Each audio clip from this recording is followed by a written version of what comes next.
La grammaire anglaise ne fonctionne pas toujours comme la grammaire française. Les nuances sont palpables. Dans la manière de structurer les phrases et de composer les mots, si vous prenez l'habitude de calquer la forme linguistique de vos idées d'une langue à l'autre, vous pourrez très facilement faire du non-sens ou faire des erreurs, des fautes graves qui pourraient obstruer la communication.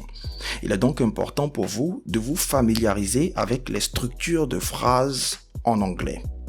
Cela peut se faire à travers l'écoute ou la lecture, mais tout moyen de rester constamment en contact avec la langue, de sorte à pouvoir développer cette facilité à formuler les idées comme les anglophones.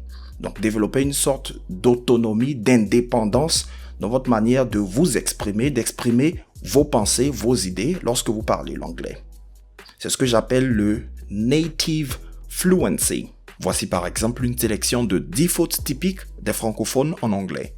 Dans cette première phrase, lorsque vous dites « je suis libraire », il s'agit ici d'une personne qui fait le commerce des livres. Il faut d'abord souligner que la librairie en anglais, ça ne sera pas « library », mais on dira plutôt « bookshop » ou « bookstore ». Et donc lorsqu'on parle d'un libraire, la personne qui vend des livres, en anglais, vous direz bookseller. Et lorsque vous dites library en anglais, vous vous référez plutôt à la bibliothèque. Donc, bookstore ou bookshop, la librairie, l'endroit où vous allez acheter des livres, et library, la bibliothèque, l'endroit où vous allez lire ou emprunter des livres ou travailler. You want to be careful with these two. On dira donc I'm a bookseller et non I'm a library ou I'm a librarian. Déjà, library, c'est la bibliothèque. Donc, libraire, ça ne sera absolument pas library, bibliothèque. Et si vous voulez dire bibliothécaire, vous direz librarian. Mais ce n'est pas non plus ce dont il s'agit ici. Librarian peut aussi ressembler, on peut confondre souvent lorsqu'on est francophone ce mot avec le mot libérien en français. Donc, une personne native du Libéria. Alors, ici, on dira plutôt Liberian. Vous allez retirer le R-A juste après le B, remplacer ces deux lettres par un E, et ça donne Liberian. Donc, Liberia, Liberian. Right. Next one. Lorsque vous dites « je suis un amateur de vin », en anglais, le mot « amateur » existe. On dira « amateur ». Mais il n'a pas ce sens qu'on a en français, qui désigne le fait d'être intéressé par quelque chose, d'être passionné d'un thème ou d'une chose de manière concrète. En anglais, on dira plutôt to be an enthusiast. OK? Alors, le mot passionate existe aussi. On peut dire aussi lover. Donc, vous pouvez dire par exemple wine lover, mais plus spécifiquement ici, vous direz I'm a wine enthusiast. Vous ne direz pas non plus I'm an amateur of wine, parce que amateur, c'est comme le deuxième sens de amateur en français, au fait. Next one. Ici, lorsque vous dites « je suis actuellement blessé ». Alors, on confond souvent le mot « blessé », donc on va dire par exemple le verbe « blesser » et « to bless », qui n'est absolument pas la même chose. Donc, ça, c'est une erreur de débutant, effectivement, très débutant, mais certaines personnes, certains francophones peuvent confondre blesser et bless. Bless, c'est plutôt bénir, right? Et donc, blesser, être blessé physiquement, on peut dire to be hurt ou to be injured. Il ne faut pas non plus confondre injured avec injurier. Donc, to injured ne signifie pas injurier, ça ne signifie pas non plus, lorsqu'on le met au participe passé, injurier. Donc, le participe passé du verbe injurier. Ici, on dira I'm currently injured et non I'm currently blessed. Donc là, c'est vraiment deux phrases différentes. Alors, il faut aussi noter que lorsqu'on dit actuellement en anglais, on ne dira pas actually. Actually, c'est plutôt présentement. Donc, actually, I am actually, généralement vous allez dire par exemple, vous allez commencer une phrase avec actually. Actually, et puis vous dites whatever it is, donc vous êtes en train de dire ce qui est la réalité. C'est-à-dire, il y a eu certainement confusion, et puis vous êtes en train de clarifier les choses. Actually, I'm not working today. La personne aurait peut-être pensé que vous seriez occupé toute la journée ou que vous devriez aller au travail. Donc, no, actually, I'm not working today. OK? Donc, il faut faire la différence entre actually et currently. Currently qui signifie présentement, maintenant. Donc, actuellement ici, ça sera currently. Right, another one. Lorsque vous dites « je suis sympathique », en anglais, en français, on a tendance à utiliser ce terme sympathique, sympathique pour dire gentil, au fait.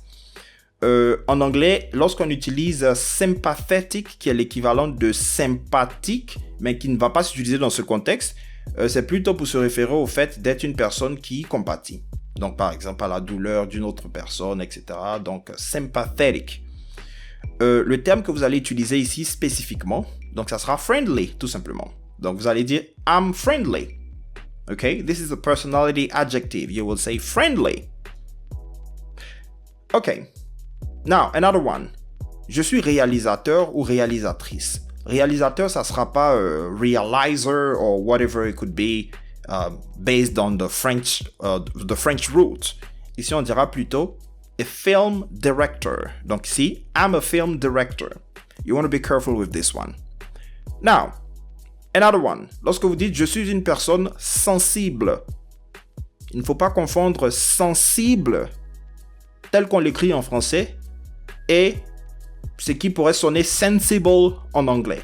Le terme que vous allez utiliser ici pour dire « sensible » en anglais, ça sera « sensitive ». You want to be careful with it. So, ici vous allez dire « I'm a sensitive person ». OK? Not a sensible person. Ensuite, je suis un parent affectueux. Lorsque vous voulez dire affectueux en anglais, vu que déjà le mot affection a le même équivalent, la même structure en anglais, affection, on va dire affection, les francophones vont souvent juste remplacer, garder la même structure, la même racine et puis ajouter un suffixe. No, it's different.